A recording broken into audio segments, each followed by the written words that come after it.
Buenas tardes.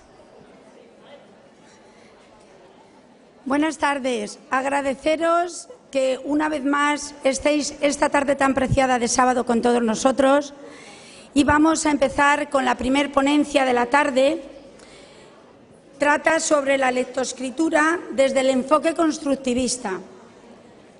Irune Lavajo es doctora en Filología Hispánica, autora de materiales de lectura eficaz. Trabaja en La Salle de Madrid desde 1991 en el grado de Magisterio de Educación Primaria e Infantil. Imparte asignaturas del área de Lengua y Literatura. Es autora de más de 30 cuadernos de juegos de lectura eficaz, Grupo Editorial Bruño y de guías de lectura para la editorial Pearson. La acompañan Esther Fernández Molero e Isabel Recio. Son educadoras y maestras en educación infantil y primaria. Y lo primero que vamos a darles un fuerte aplauso y que disfrutéis con ellas.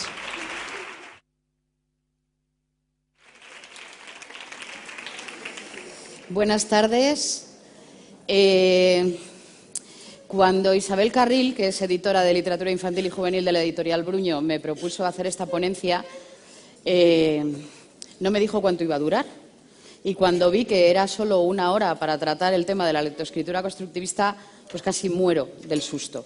Porque cuando yo imparto la asignatura de lectoescritura a los maestros de educación infantil en el Centro Superior La Salle de Madrid, pues solamente con el constructivismo nos tiramos unas 20 horas fácil. Entonces, a mí se me presentaban 2 retos. Una, resumir las bases casi pinceladas del planteamiento constructivista aplicado al aprendizaje de la lectoescritura.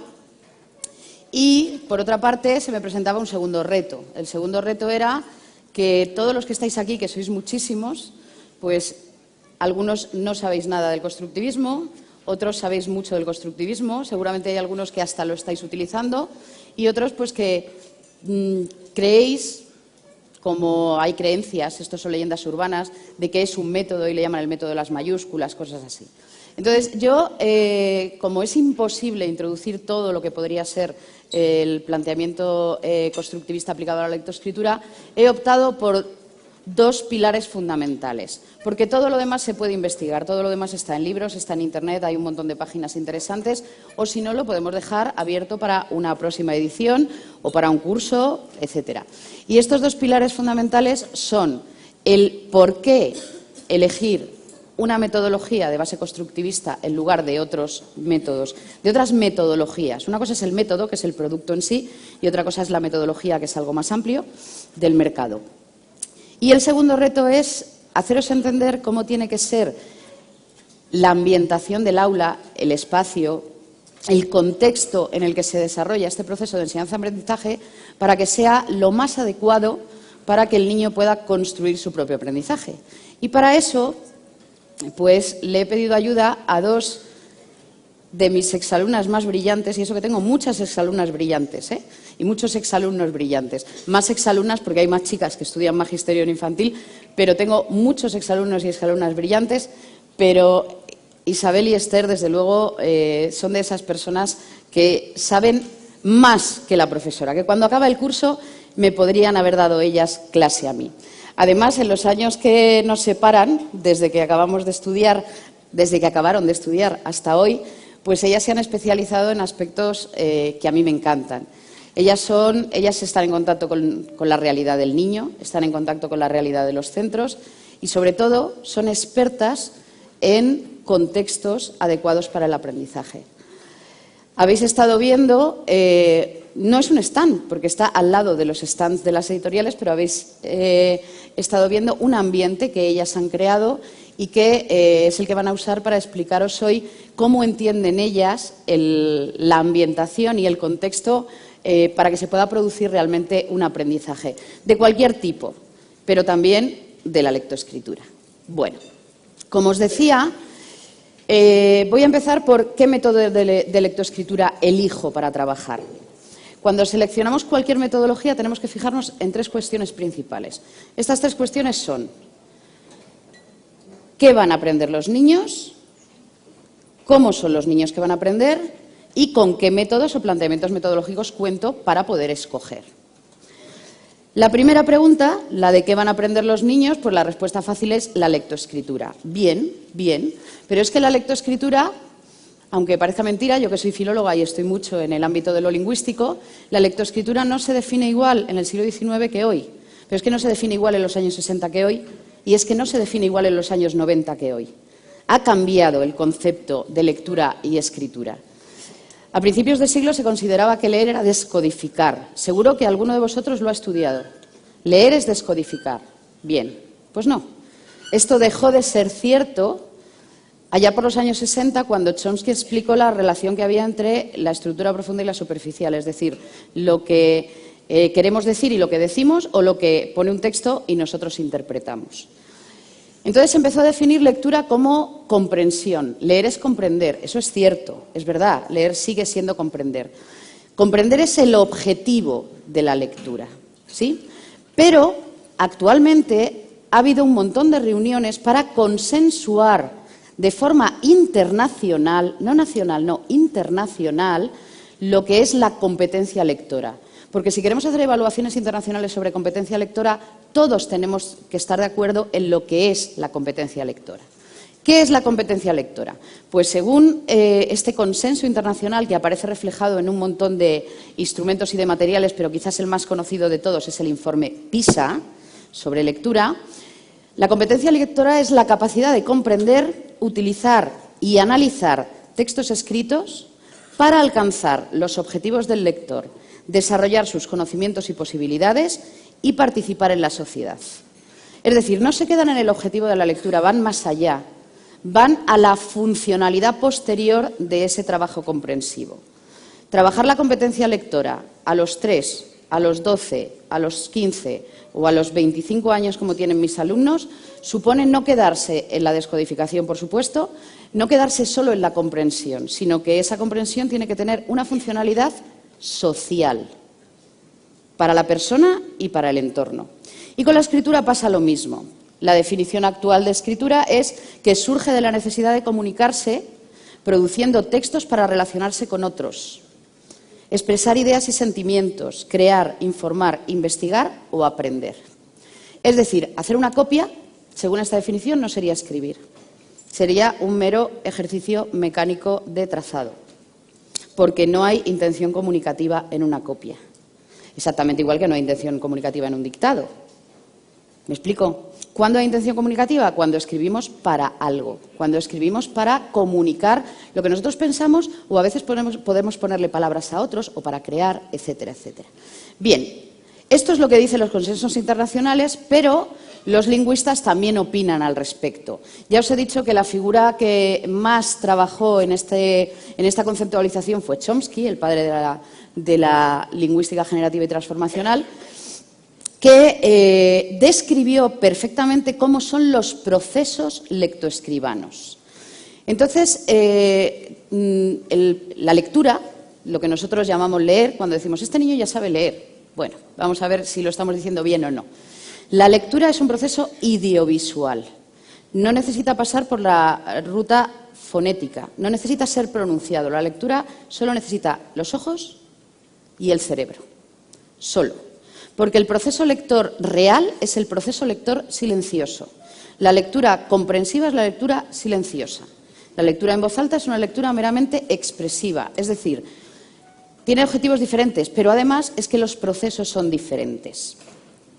De forma que, según los consensos internacionales, esto lo podéis buscar en cuanto salgáis de aquí o si tenéis el móvil ahora mismo, según los consensos internacionales, cuando se evalúa la competencia lectora en cualquier lengua, la lectura silenciosa aparece dentro de las competencias de comprensión, dentro de la tabla que se llama understanding. Mientras que la lectura en voz alta aparece en otra tabla distinta, aparece en las tablas de expresión, en las tablas de speaking. Dos competencias distintas con dos procesos distintos. ¿Qué hemos hecho los seres humanos? Darles el mismo nombre a las dos, y eso nos confunde. Pero son dos procesos distintos. Bien, la lectura silenciosa, como os decía, utiliza la ruta visual, es global, No descodificamos cuando leemos, sino que leemos por fijaciones. Recogemos la información, la mandamos al cerebro y el cerebro la procesa. No hace falta descodificar. Nuestra lectura es una lectura simplemente de identificación. Lo mismo que vemos un objeto y le otorgamos un nombre, vemos una palabra y le otorgamos un significado. Exactamente igual. Es decir, nosotros somos capaces de leer de una forma fluida porque hemos memorizado, nuestro cerebro tiene memorizadas todas esas palabras, pero no hace falta partirlas en trozos para poder entenderlas. De hecho, eso dificulta bastante el proceso. Mientras que la lectura oral sí utiliza la ruta fonológica, obviamente, pero no porque la necesitemos para leer, sino porque necesitamos la ruta fonológica para pronunciar. La ruta fonológica no es lo mismo que la fonética. La fonética hace referencia al sonido, hace referencia a la pronunciación, pero la fonológica hace referencia a la parcelación de los elementos de la palabra. Si yo tengo que pronunciar mariposa, yo no puedo hacer U, tengo que decir mariposa. Y en esos golpes, en esas sílabas, estoy pronunciando vocales y consonantes, que es lo que conforman las palabras. ¿Entendéis lo que quiero decir? Entonces, en la lectura en voz alta, efectivamente, es necesario conocer y manejar la ruta fonológica. ¿En la escritura qué ocurre? Bueno, pues la escritura, en realidad, cuando nosotros pasamos de lo que queremos decir, de los conceptos, de lo que llamamos significado, a los significantes, es decir, a lo que ponemos por escrito, Chomsky descubrió que se activan 3 rutas en el cerebro. La primera de ellas es la visual, no la visual de los ojos. Entended que estamos hablando de abstracciones. Cuando trabajamos con conceptos les asignamos a veces palabras que nos pueden llevar a equivocarnos. Visual se refiere a que cuando yo quiero escribir la palabra zapato, mi cerebro lo primero que hace es imaginar la palabra zapato entera. Mi cerebro lo primero que hace no es pensar Z, A, P, A, no. Imagina la palabra entera. Luego entra a formar parte del proceso la ruta fonológica, que es la que nos permite esa idea convertirla en una palabra escrita utilizando cada uno de los elementos que llamamos grafemas o letras que la componen en el código escrito. Y también se activa la ruta ortográfica. ¿Cuándo? Bueno, pues la ruta ortográfica en una persona que tiene buena ortografía de su idioma se activa normalmente a la vez que la visual, es decir, yo ya veo la palabra zapato con Z. Pero también se puede activar a posteriori. Una vez que veo escrita la palabra, digo, anda, esto no me suena. He puesto aquí una C, voy a probar con Z. ¿Lo entendéis, no? Bien, esto que hemos visto, esto de la lectura, responde a la primera pregunta. La primera pregunta es, ¿qué van a aprender? Van a aprender lectura y escritura.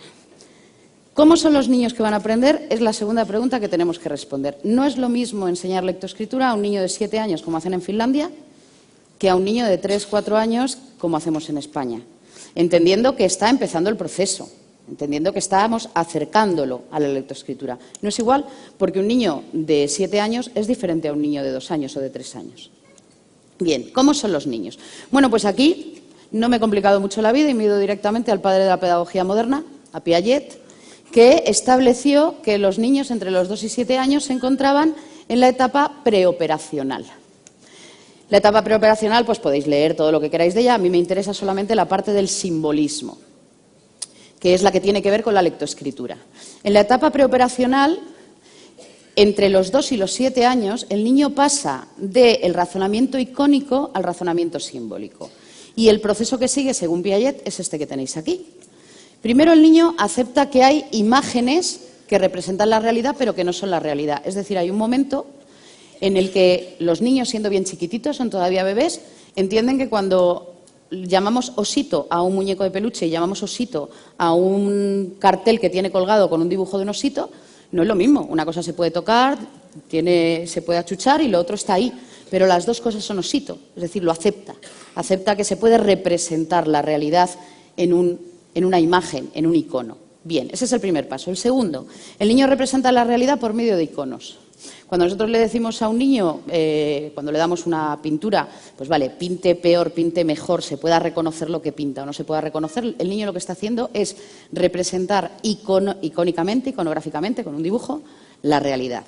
El siguiente paso es que el niño acepta que además de los iconos existen otros entes que representan la realidad de forma arbitraria. Obviamente todas estas palabras no las conoce el niño, pero lo refleja en sus actitudes.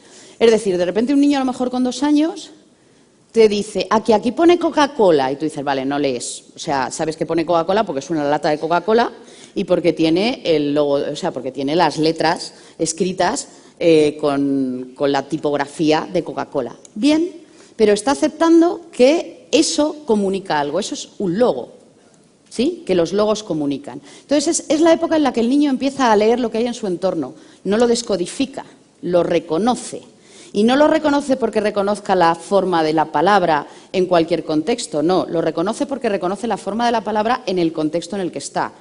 Si un niño va por la calle y dice, ahí pone el Corte Inglés, y luego tú le escribes el Corte Inglés, da igual que lo hagas con mayúsculas o con minúsculas, lo más probable es que el niño en esta etapa todavía no sepa que ahí pone el Corte Inglés, porque lo que reconoce es la globalidad con la letra corporativa, etcétera, etcétera. Y por último, el último paso en este paso del razonamiento icónico al simbólico, el último estadio, es que el niño usa los símbolos para representar la realidad. Cuando enseñamos a leer a los niños, claro, están mediatizados por el aprendizaje y entonces saben lo que son capaces de escribir y lo que no. En los contextos en los que no se produce esta mediatización, que es en los contextos en los que Ana Teberoski y Emilia Ferreiro llevaron a cabo sus estudios sobre el proceso evolutivo de la lectoescritura, cuando a un niño se le decía escribe, el niño no tenía la sensación de no sé escribir, pues sé hacer las cosas pues porque soy capaz. Y entonces cuando le decían escribe, pues el niño hacía sus garabatos, ¿vale? Bueno, pues llega un momento en que ese garabato ya no es un dibujo. Primero garabato y dibujo es lo mismo y luego llega un momento en que ellos son conscientes de que lo que se lee y lo que se dibuja, un dibujo y algo escrito es diferente. Y es cuando te dicen, ¿qué pone aquí? Léeme lo que pone aquí. O se ponen a leer pasando el dedo así por el libro, aunque estén diciendo ta, ta, ta, ta, ta, ta, ta, ta, ta. No estén leyendo nada. Pero ellos saben que ahí pone algo, que eso se lee. Esto que os he dicho no es nuevo, todos lo sabéis, porque da igual en qué momento de la historia hayáis estudiado magisterio, esto se estudia, pero necesito recordároslo para lo que voy a decir después.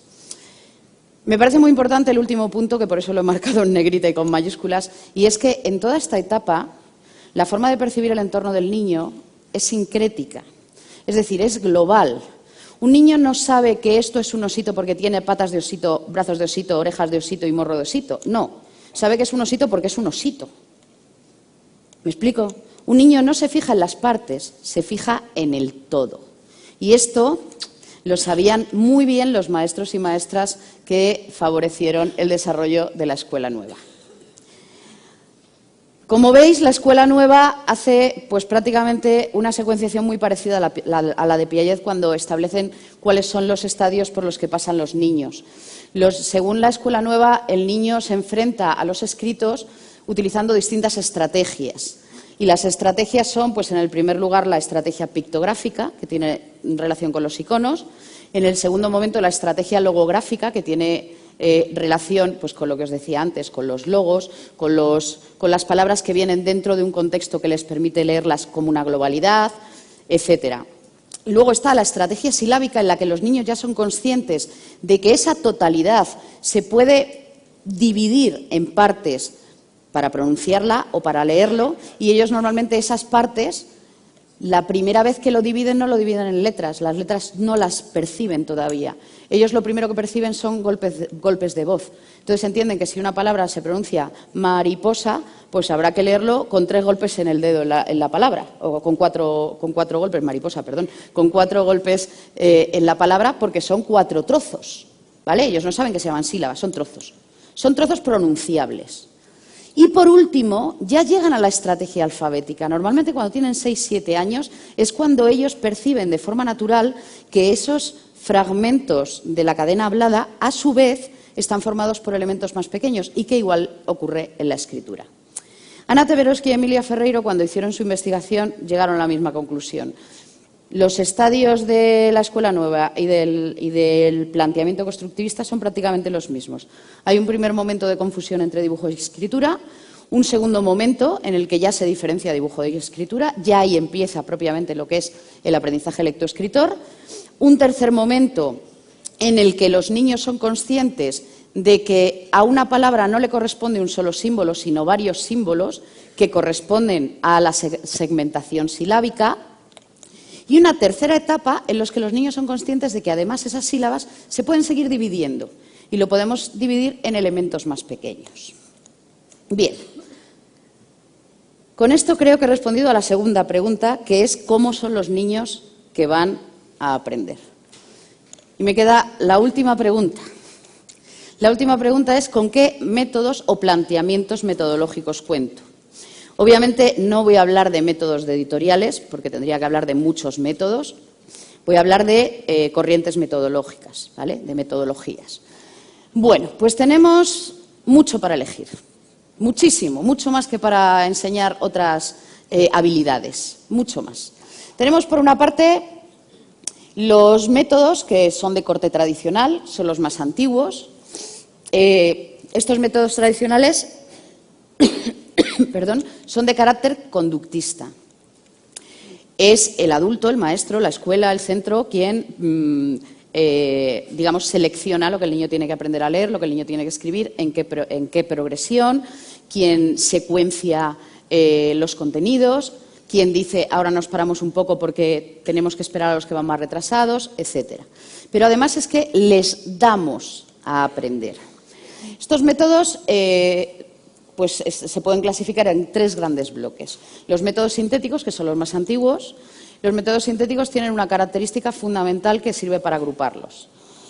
Son los métodos alfabéticos que parten de las letras, los métodos fonéticos que parten de la relación letra-sonido y los métodos silábicos que parten de la secuenciación de palabras en sílabas, el palau de toda la vida, ¿sí? La cartilla, que esto sí que lo conocemos todos, ¿no? Bien, estos métodos, el más moderno de estos métodos es del siglo XVIII. Como corriente metodológica, ¿eh? Luego es verdad que se han hecho materiales, a lo mejor se están haciendo todavía materiales que tengan este sustento, pero el sustento es del siglo XVIII, el más moderno de todos, ¿vale? ¿Qué los unifica? Pues los unifica que partimos, para la enseñanza de la lectoescritura, de elementos que no son significativos. En este sentido no me estoy refiriendo a la significatividad de Ausubel del aprendizaje, no. Me estoy refiriendo a que son elementos que no tienen significado, son entes gramaticales sin significado. Una letra no tiene significado, ni siquiera una sílaba, a no ser que se corresponda con una palabra, por ejemplo, sol o mar, no tienen significado. Las sílabas necesitan unirse para formar palabras y tener significado, igual que las letras necesitan unirse para formar sílabas y palabras y tener significado. Entonces, parten de elementos significativos que requieren un altísimo desarrollo del razonamiento simbólico, porque les estamos dando símbolos puros a los niños. ¿Qué hacen las editoriales más modernas para acercar estas dificultades a los niños?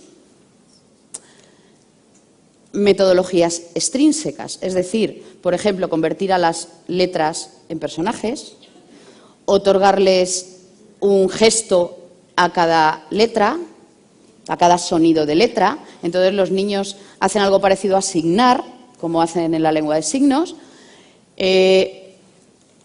Bueno, la verdad es que los autores se las ingenian estupendamente para conseguir que algo que no es significativo pueda llegar a ser significativo para el niño. Pero tenéis que pensar que todos esos elementos son añadidos, el niño los aprende y luego los tiene que olvidar, porque no pertenecen realmente al proceso lectoescritor. O sea, el niño el día de mañana no se tiene que acordar de que la U es un rey, la U es la U, ¿vale? Entonces, son elementos que no pertenecen realmente al proceso lectoescritor, son elementos de motivación extrínseca, ¿de acuerdo? ¿Sí? Bien, luego están, y solo trabajan una ruta, la fonológica, solo, no trabajan la ruta visual, la trabajan muy tardíamente, ya casi en primaria o como mucho al final de 5 años, final del último curso de infantil. Por lo tanto, el niño activa solo la ruta fonológica. Luego están los métodos analíticos, fruto de la escuela nueva, se llaman también globales.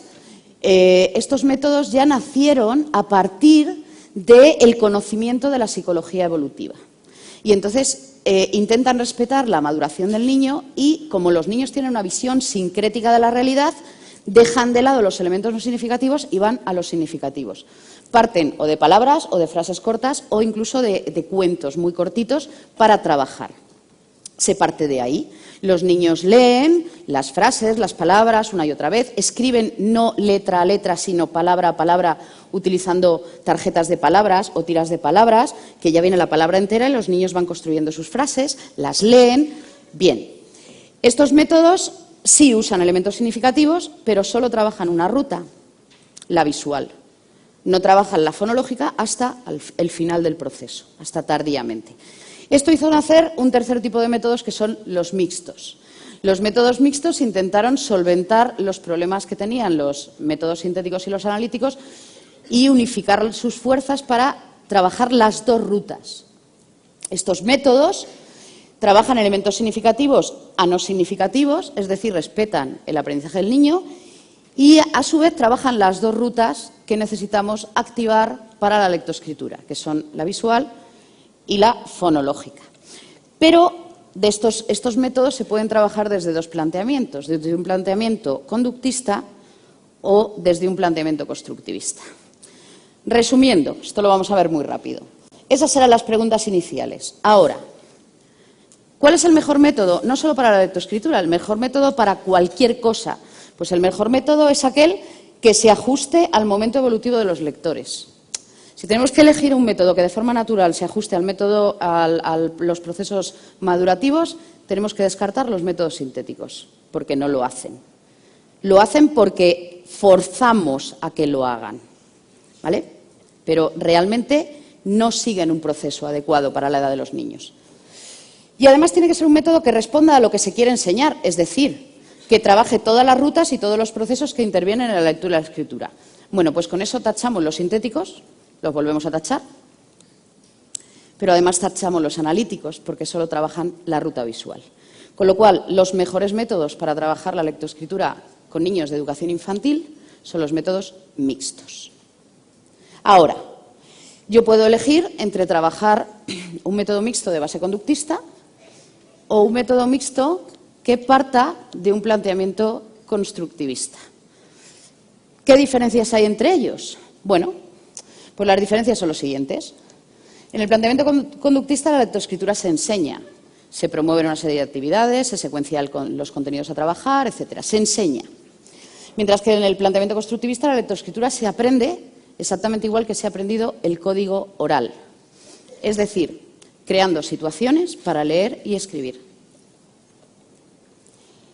En el planteamiento conductista, el proceso se centra en que el niño aprenda el código. O sea, se entiende que primero aprende el código y una vez que conozca el código, lo usará. Eso era como se enseñaba el inglés antes. Te enseñaban vocabulario, gramática y tal, y luego te decían, y ahora habla, escribe.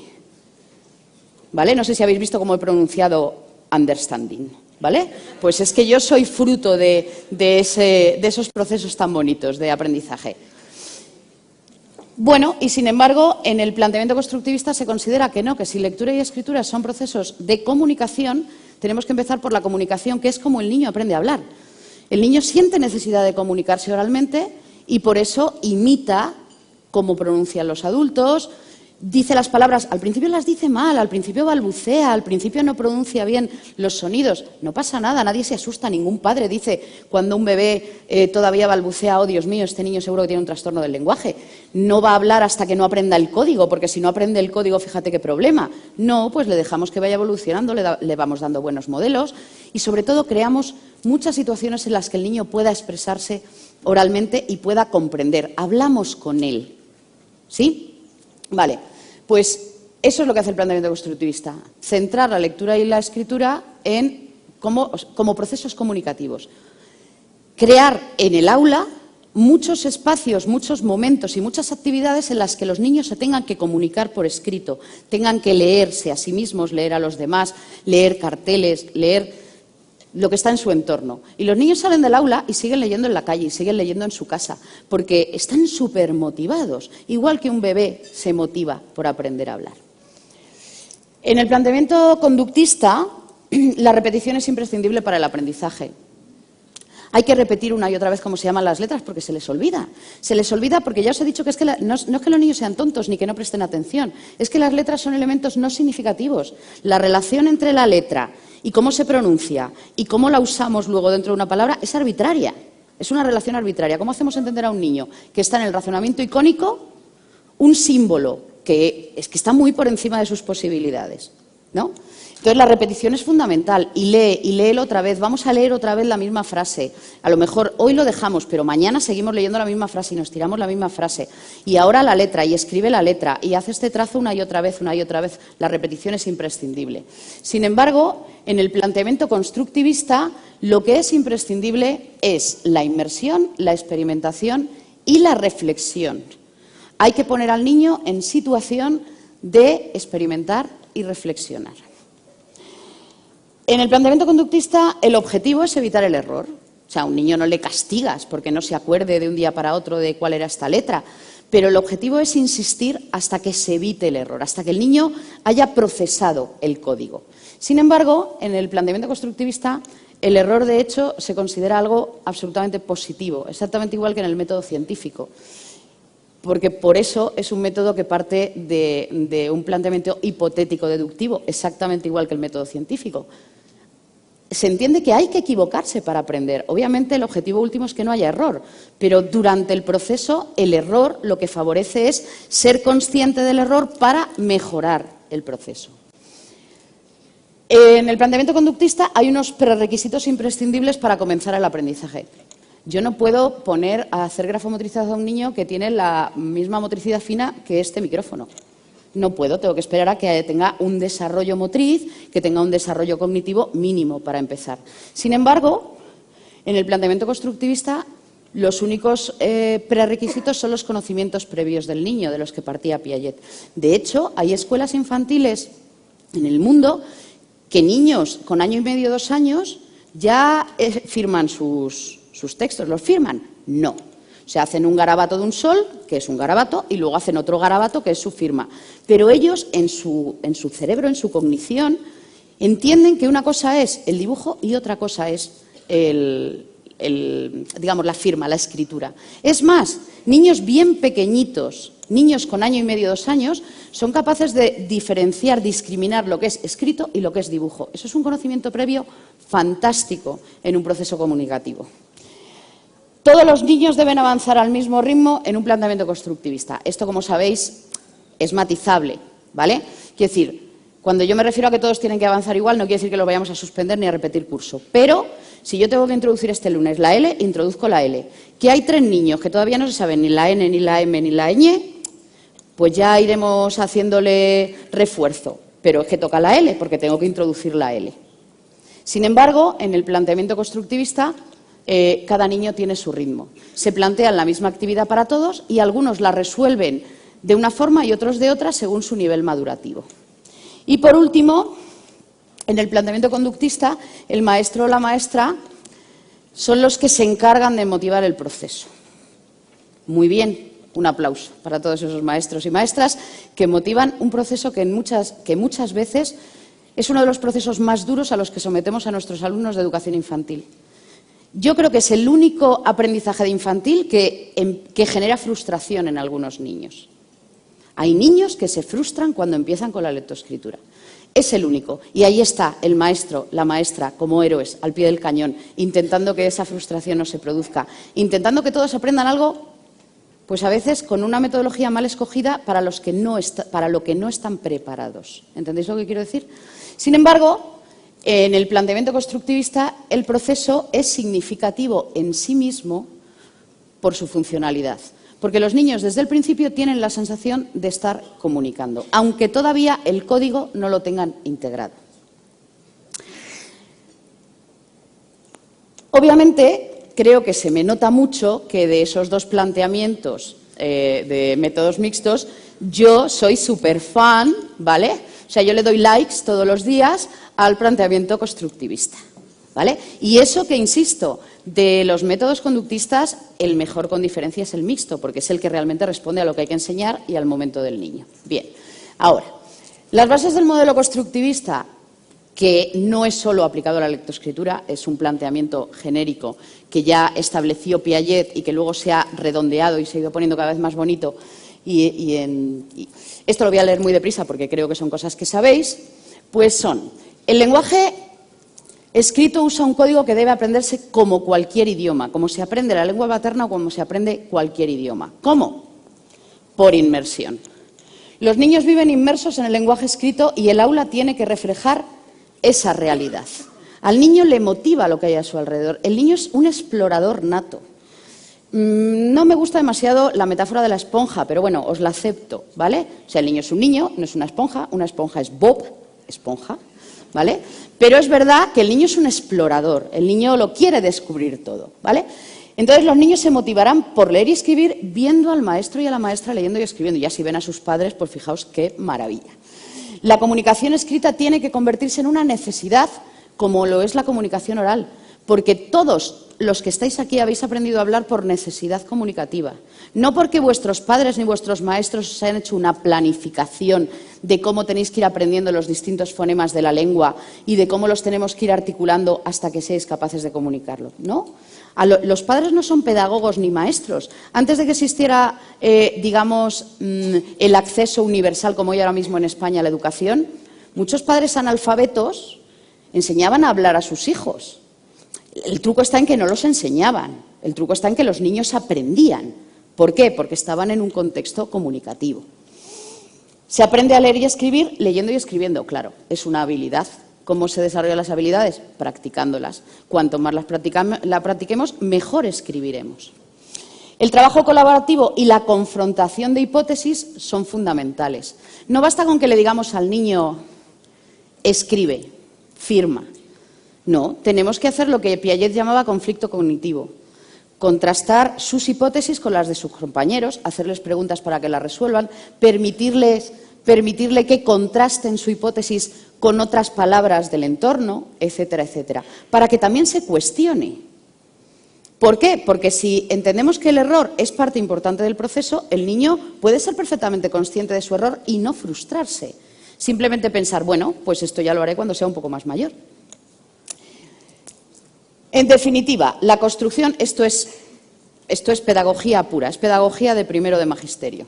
La construcción se produce cuando el sujeto interactúa con el objeto de conocimiento, que esto lo decía Piaget, cuando esto se realiza en interacción con otros, que esto lo decía Vygotsky, y cuando es significativo para el sujeto, y esto lo decía Ausubel, en la teoría del aprendizaje significativo. Para terminar y dar paso a lo que yo creo que os va a encantar, es el niño va pasando por diferentes estadios en la construcción del conocimiento de la lectoescritura. En cada estadio se va planteando unas hipótesis que me es absolutamente imposible describir aquí y que podéis buscar y además están ilustradas, hay libros muy buenos, páginas muy buenas. Estos estadios o etapas no se enseñan, sino que el niño va pasando por ellas. La labor del maestro o maestra es ayudar a los niños a ajustar sus hipótesis. La metodología constructivista interviene en el proceso de aprendizaje a partir de preguntas, no a partir de respuestas, porque si no el niño no hace hipótesis, espera a que le resolvamos las cuestiones. Es decir, hay que hacer que los niños se cuestionen sus planteamientos y sus producciones. La reflexión es una necesidad imprescindible para el aprendizaje significativo y el papel del espacio y del contexto, en general, son fundamentales. Gracias.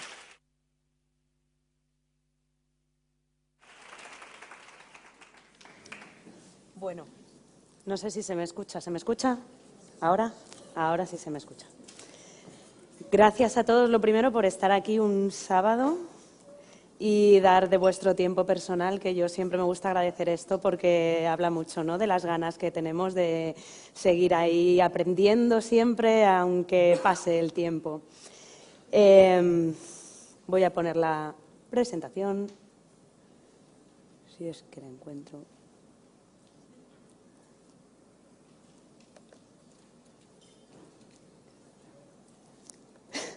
Irune, ¿dónde está la presentación?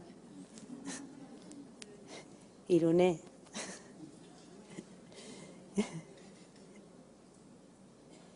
Bueno, podéis respirar mientras, para coger energía, que no sé dónde está la presentación. No lo sé. Esa no es nuestra. Ahí, aquí está. Está ahí. Bueno.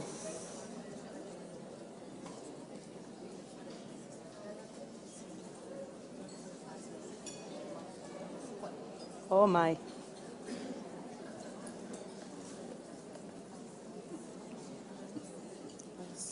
Sí, no, es que está...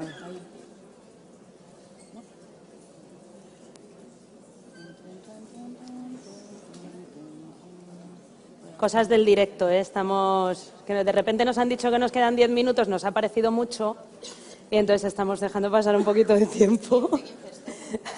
15. Vale, pues ya está. ¿Listos? Bueno, pues gracias por estar aquí, gracias a Irune. Es mentira que sabemos más que ella, vamos, ya lo habéis visto. Y nosotras os queremos hablar, Isabel y yo, sobre cómo crear contextos y ambientes para favorecer el placer. Y lo importante de aquí es el placer de aprender. Porque ¿quién no aprende, no? Con el placer por delante. El ambiente debe ser como un acuario donde se reflejan las ideas, los valores, las actitudes y las culturas de la gente que vive en su interior. Qué bonito, ¿no? Bueno, eso lo dijo Loris Malaguchi, que para nosotros es un referente pedagógico. Como sabéis, él ideó toda una filosofía que está plasmada en Reggio Emilia, que es un pueblo de la Emilia, en Italia. Y bueno, quizá algunos no conozcáis, pero si no conocéis, os invitamos un poco a conocerle porque es interesante y es uno de nuestros máximos referentes pedagógicos. Entonces, desde esta concepción, desde esta filosofía educativa, entendemos al niño como un ser extraordinario, complejo e individual que existe a través de sus relaciones con los otros y siempre dentro de un contexto particular. Es un niño co-constructor desde el comienzo de su vida de conocimiento, cultura y de su propia identidad. Entendido y reconocido como un miembro activo de la sociedad, es un niño que experimenta el mundo, que se siente parte de él desde el momento de nacer, lleno de curiosidad y de ganas de vivir, lleno de deseo y de habilidades para comunicarse desde el inicio de su vida. Completamente capaz de crear mapas para la orientación personal, social, cognitiva, afectiva y simbólica. Un poco, pues, lo que la mayoría de los maestros entendemos, ¿no? Que el niño es competente para desarrollar todo lo que necesita desarrollar. Todo está dentro de él. Nosotros solamente vamos a acompañar ese proceso, ¿no?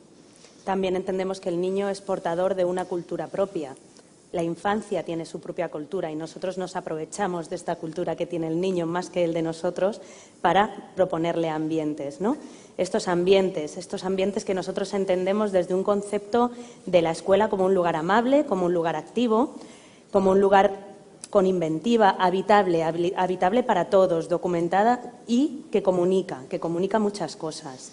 Un lugar para la investigación, para el aprendizaje y para la reflexión, donde se encuentran, pues, tanto las familias como los niños como los maestros, ¿no? En ese contexto, pues nosotros queremos generar y favorecer ambientes que sean ambientes de mucha seducción estética. Ahora aquí os recuerdo el espacio que tenéis allí fuera, puesto desde ayer, ¿no? Ahora a lo mejor empezáis a entender por qué esto estaba ahí puesto y lo podíais tocar, lo podíais vivir, lo podíais investigar, ¿no? Es un ambiente con mucha potencia, con mucha seducción estética para la investigación. Por eso suscita el deseo, por eso está ahí implícito el placer, ¿no? Del que os hablábamos al principio, y un interés por aprender genera este interés, genera este empezar a querer a tirar del hilo para aprender, ¿no? El espacio, entonces, lo entendemos como un tercer maestro. La filosofía de Reggio Emilia lo entiende como un tercer maestro. Tiene la suficiente importancia el ambiente como que para que el maestro físico se retire un paso atrás y se quede en un lugar de observación, viendo cuáles son los intereses de estos niños y qué puede plantear él poco a poco para que los niños sigan en ese proceso de investigación. Con lo cual, el ambiente siempre tiene un mensaje silencioso, ¿no? Siempre esto está aquí por algo, ¿no? Y ese mensaje tiene que salir en algún momento en la relación del niño con el contexto. Entonces son ambientes que ayudan a formular preguntas, ¿no? Y generan ese conflicto cognitivo que nos decía Irune, a través del cual el niño establece y realiza sus aprendizajes. Ahora, ¿cómo llevamos esto a la realidad, ¿no? Que es una pregunta que nos hacen casi siempre los maestros y las maestras, ¿no? Cuando hacemos formación en sus contextos. Vale, ¿y ahora qué? ¿No? ¿Ahora qué? Ahora llego mañana al aula, el lunes, ¿y ahora qué? ¿Y cómo lo hago, no? ¿Qué pasa con esto? Bueno, pues retomando un poco las ideas de la presentación de Irune, vamos a empezar diciendo que el lenguaje escrito usa un código que debe aprenderse como cualquier idioma. Todos los momentos de la vida cotidiana son adecuados para aprender a leer y a escribir. Es decir, no hay hora de lengua, porque los aprendizajes son globales, ¿no? Y nosotros podemos ver que nuestros niños en ese momento en el aula están súper enganchados a la matemática y no vamos a cambiar a la lengua. Si podemos seguir con la matemática trabajando también muchos conceptos relacionados con la lectoescritura, ¿o no? Claro, ¿no? En el ambiente que tenéis fuera está todo globalizado. Hay matemática, hay lectura, hay escritura. Entonces, porque entendemos al niño como un ser global, capaz, competente, desde muchos lenguajes diferentes, ¿no? Luego, el espacio-ambiente debe atender las necesidades e intereses de los niños y niñas. Nosotros intentamos alejarnos de la programación, porque vemos que la programación es reduccionista, porque vemos que además pesa muchísimo. Siempre decimos que la programación es lo que nos exige lo burocracia, académico, ¿no? como decía Tamara, ¿no? Sí, es eso, es lo que nos exigen, pero sabiendo que tenemos que cumplir eso que se nos exige, podemos darle alguna vuelta. Entonces nosotros creemos que es más interesante la proyectación. Viendo los intereses de los niños, configuramos un ambiente que recoge todos esos intereses y todas esas inquietudes de los niños. Entonces, estamos trabajando el currículo, pero desde otro punto de vista, desde una riqueza de escenario, ¿entendéis? O sea, me contaba esta mañana una maestra que andará por aquí, es que soy de Canarias y en el currículo pone otoño. Pero en Canarias no hay otoño y es real. O sea, ¿por qué tenemos que trabajar el otoño si nuestros niños no ven otoño por ningún lado? Si eso no es significativo para ellos. Pero si hay mar, si hay naturaleza, hay otras cosas, ¿no? Pues vamos a tirar de eso, ¿no? De lo que sí que es significativo para los niños. Y luego nos alejamos de la programación precisamente por esto, porque está alejada de los intereses de los niños. Nosotros creemos en la fenomenología, que es lo que acontece, lo que está en el aquí y el ahora, lo que los niños nos traen todos los días. Y es habilidad y responsabilidad nuestra detectar eso para traducirlo a propuestas, ¿entendéis? Por ejemplo. Un ejemplo de proyectación, ¿no? Sí. Tomado de ese espacio que os hemos propuesto en el exterior, ¿no? Bueno, nos habéis animado mucho a intervenir, ¿eh? Yo os invito a lo que queda de tarde, por favor, que entréis al espacio, que lo podéis vivir, porque esto invita a hacer muchas cosas, ¿no? Y entonces no está puesto de museo, es que lo ponemos así de bonito. Y los niños pues se tiran en plancha a aprender. La belleza es una sugerencia a esta seducción estética. En ese concepto de escuela amable está la belleza implícita, ¿no? Entonces, en esa proyectación veis que el niño tiene un montón de lenguajes posibles, de posibilidades, ¿no? Para generar ese conocimiento, ese aprendizaje, ¿no? Pero desde su interés.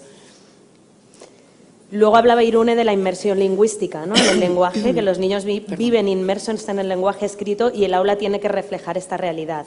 Pues como habéis visto en el ambiente que tenéis fuera, es un contexto en el que el lenguaje escrito está por todas partes, en diferentes formatos, en diferentes tipos de letra, abecedarios. El niño tiene la posibilidad de acercarse al lenguaje escrito cada uno a su ritmo, a su tiempo y en el momento evolutivo en el que se encuentre. Y el adulto simplemente está ahí para guiarle y darle el modelo adecuado.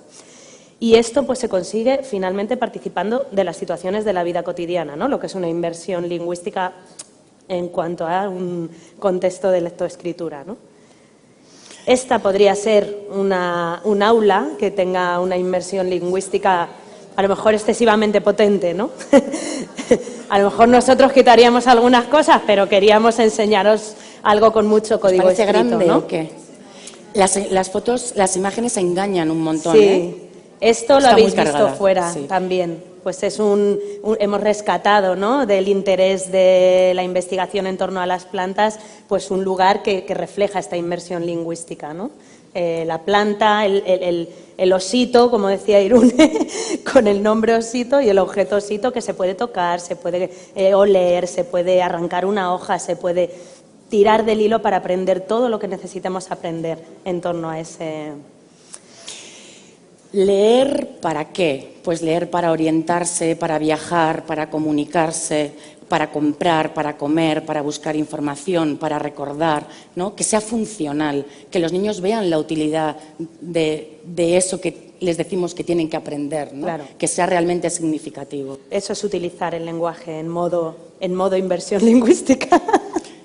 Y con una base constructivista, porque partimos de lo que el niño quiere, necesita, ¿no? De lo que demanda realmente, del interés que tiene. Aquí, como habéis visto, bueno, esto es un ejemplo que lo tenéis también fuera, en el ambiente, como un niño comienza con un cierto interés, cómo se escribe la palabra arroz, búscalo en el diccionario, lo busca en el diccionario, hay una tarjeta donde lo escribe, primero lo escribe el adulto, luego lo sigue escribiendo el niño, representa el arroz, luego lo veréis en otro ejemplo más adelante, pero elabora esa representación del arroz unos meses después, porque resulta que lo que era una planta que venía pintada en el diccionario termina siendo el arroz que se come en el bol, y además con palillos, maravilloso. Y entonces luego busca, ¿no?, en otro material que tiene en el aula, que es un abecedario por letras, componer esa palabra, ¿no? Entonces, y lo identifica también con esa foto, esa imagen, que es de un abecedario en inglés, en este caso, Rice, y que encuentra una niña con un bol con arroz también, o sea, eso es lo más significativo para él, ¿no? Son transferencias. Conoce el arroz en el bol, no en la planta, entonces termina transfiriéndolo a su realidad. ¿Cuál es el modelo del adulto, ¿no?, en relación a todo esto? Pues el adulto actúa como un referente y modelo en el ambiente en su relación con la lectura y la escritura. Genera a través de propuestas la necesidad de utilizar el código escrito como una herramienta necesaria para la comunicación. De nuevo vemos que lo tiene que ver funcional, ¿no?, tiene que ver la utilidad. Partiendo de la observación activa, que es cómo nosotros estamos en el aula con los niños. Estar en la observación activa no es estar sin hacer nada, que esto a veces nos lo dicen también las maestras, ¿no? Pero es que si observo no hago. Es que igual no tienes que hacer, igual tienes que dar un paso atrás, y estar en la observación activa es estar activo, porque estás registrando, estás observando, estás traduciendo todas esas acciones y todas esas demandas que tienen los niños a propuestas, ¿no? Entonces, si yo observo, puedo después ser capaz de generar un contexto así, porque estoy viendo lo que el niño me está demandando.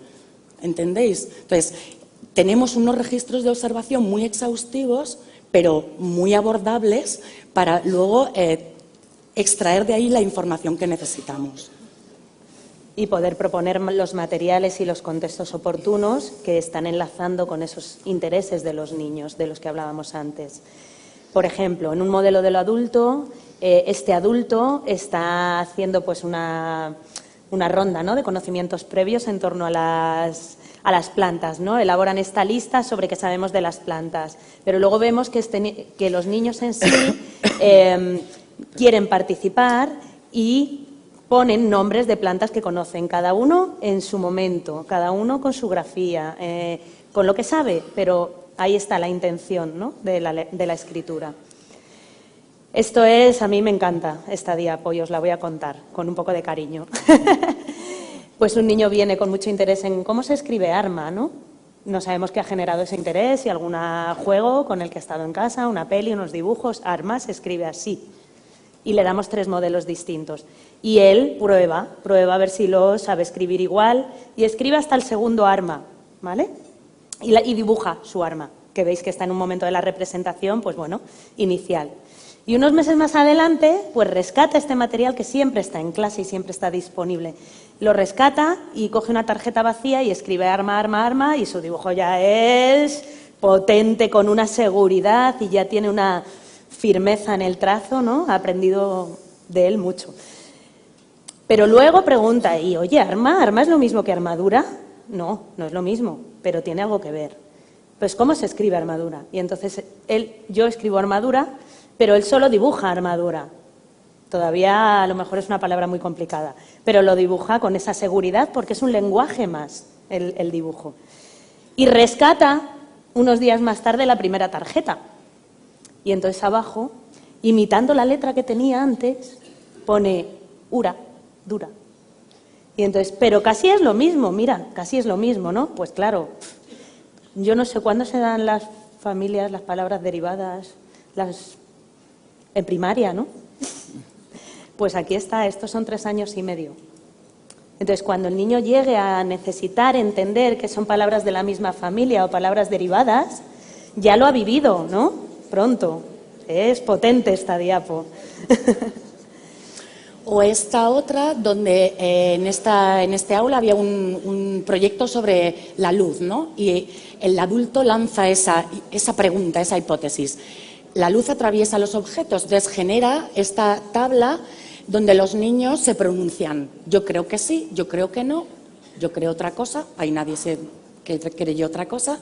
Y luego hay un desarrollo del experimento. Y después hay una comprobación de si aquella hipótesis que tenía al principio se cumple a través de lo experimental, ¿no? Aquí está la función de la utilidad, ¿no? De utilizar este código escrito para algo, esto que hablaba Irune antes, ¿no?